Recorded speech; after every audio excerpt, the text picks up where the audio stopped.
Sebelum melanjutkan, jangan lupa subscribe dulu, terima kasih. Bab 425 Pertarungan Sengit. Jadi sebenarnya itu kamu, Raja Tulang. Pemuda iblis berambut merah, duo Sin Marquis, melirik Bon King dan rekannya. Kalian pasti punya nyali untuk memimpin anak buah kalian merebut tempat yang sangat berharga di dalam perkemahan Palemon Marquis seperti Jiuse Cave Mansion. Marquis Duo Sin, aku yakin kau tidak datang untuk bicara omong kosong, kan? Raja Tulang menjawab dengan nada acuh tak acuh. Tidakkah kau senang mengucapkan beberapa patah kata terakhir sebelum kematianmu? Si mantan mengejek. Kau pikir kau bisa membunuhku? Yang terakhir bahkan lebih meremehkan. Kau akan segera tahu apakah aku bisa. Marquis tidak membuang napas lagi. Bunuh dia. Desir, plus desir, plus desir, plus. Sinar cahaya yang mengalir melesat melalui udara dengan mematikan.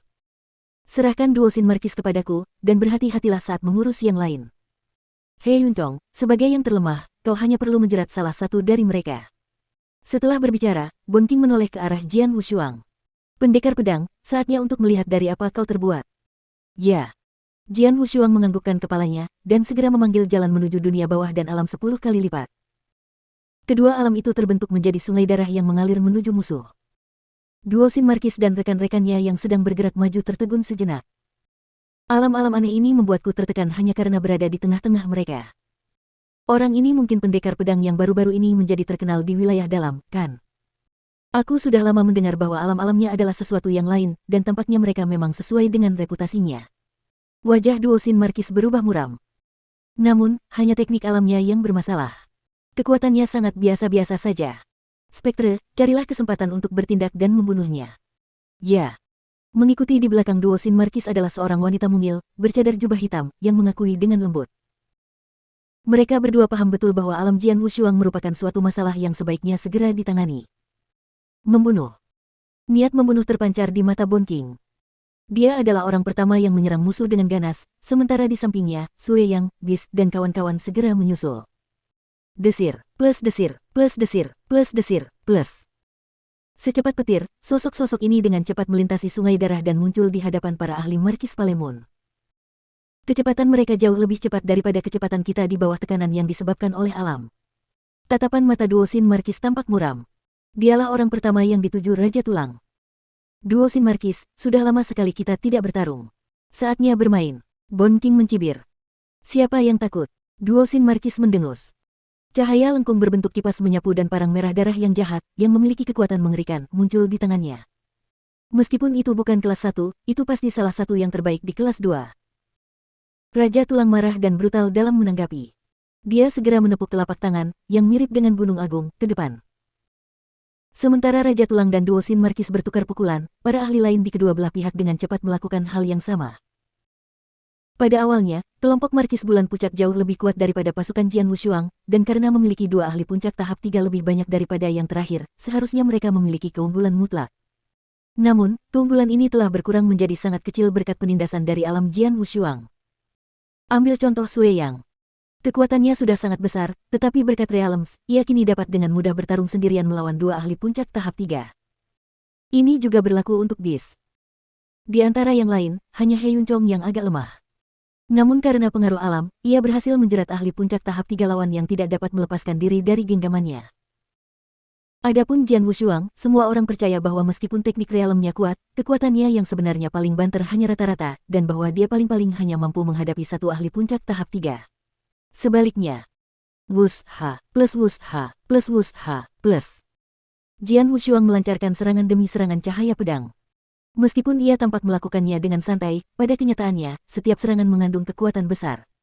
Di belakangnya, dua hantu jiwa pedang raksasa bangkit. Dengan bantuan mereka, setiap serangannya mencapai ambang puncak tahap 3. Lawannya adalah seorang tetua berpakaian hijau yang juga berada di puncak tahap 3 dalam hal kekuatan tempur. Namun, di bawah aliran cahaya pedang Jian Wushuang yang tak henti-hentinya, tetua itu menjadi tak berdaya seperti sebelumnya. Yang terakhir dengan susah payah mengayunkan tongkat panjang di tangannya dan bertukar pukulan dengan yang pertama berkali-kali, tetapi hasilnya lebih buruk dalam setiap pertukaran. Bajingan, siapa yang bilang kekuatan pendekar pedang ini biasa saja meskipun alamnya kuat? Sang tetua merengek dalam hatinya. Setiap serangannya mencapai ambang puncak tahap 3. Bahkan tanpa alam ini, aku mungkin tidak bisa mengalahkannya. Dan dengan mereka, aku sama sekali bukan tandingannya.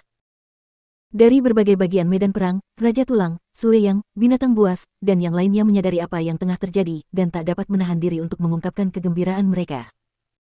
Pendekar pedang, kerja bagus, kata Raja Tulang. Haha, sepertinya aku meremehkanmu, pendekar pedang. Bis tertawa tanpa malu. Sebelumnya, ketika mereka bertemu di rumah Gua Bon King, dia agak mengejek Jian Wushuang dan merasa bahwa Jian Wushuang hanya bagus dalam teknik alam. Dia benar-benar meremehkan kekuatan sebenarnya Jian Wushuang. Tetapi sekarang, melihat pertarungannya melawan seorang ahli dari Markis Bulan Pucat, dia akhirnya mengerti bahwa pentingnya Jian Wushuang dalam misi ini jauh di atas dirinya. Hanya karena alam pendekar pedanglah mereka mampu bersaing dengan para ahli dari kubu Markis Bulan Pucat meski susunan pasukannya jauh lebih lemah. Lebih jauh lagi, Jian Wushuang sendiri telah memperlihatkan kekuatan yang luar biasa dan benar-benar mengalahkan seorang ahli puncak tahap 3. Sebaliknya, ekspresi para ahli dari kubu Palemun Markis agak mengerikan. Kekuatan pendekar pedang ini jelas jauh lebih kuat dari yang diisukan. Kekuatannya telah mencapai puncak tahap 3. Kerajaannya adalah masalah besar. Hantu. Duosin Markis memanggil dengan lembut. Sosok seperti hantu yang diam melayang keluar. Sosok itu adalah wanita mungil yang terselubung jubah hitam. Dia telah menunggu kesempatan dan belum bertindak. Namun, dia akhirnya bergerak setelah mendengar kata-kata Markis Duosin. Jian Wushuang masih bertarung melawan tetua berpakaian hijau. Serangannya yang biasa saja dipenuhi dengan kekuatan tempur dari puncak tahap 3, dan bersama dengan efek alam, menyebabkan penderitaan besar bagi tetua itu. Namun tepat pada saat ini, dia merasakan getaran di hatinya. Itu adalah rasa bahaya. Pembunuh. Ia sangat akrab dengan perasaan ini. Ia telah menjadi target berbagai upaya pembunuhan oleh menara bulu darah di benua Nanyang, dan setiap kali seorang pembunuh menara bulu darah menyelinap ke arahnya, ia akan merasakan perasaan seperti yang sedang ia rasakan saat ini. Sambil menggerutu, Jian Wushuang tiba-tiba mengubah tubuhnya. Dia mengerahkan fase pertama dari jurus triple shift. Wus, plus. Tubuh Jian Wushuang terbelah, dan tiba-tiba, seberkas cahaya hitam melesat keluar darinya, yang tidak menumpahkan setetes darah pun. Bayangan sisa. Wanita mungil berjubah hitam itu tercengang di tempat.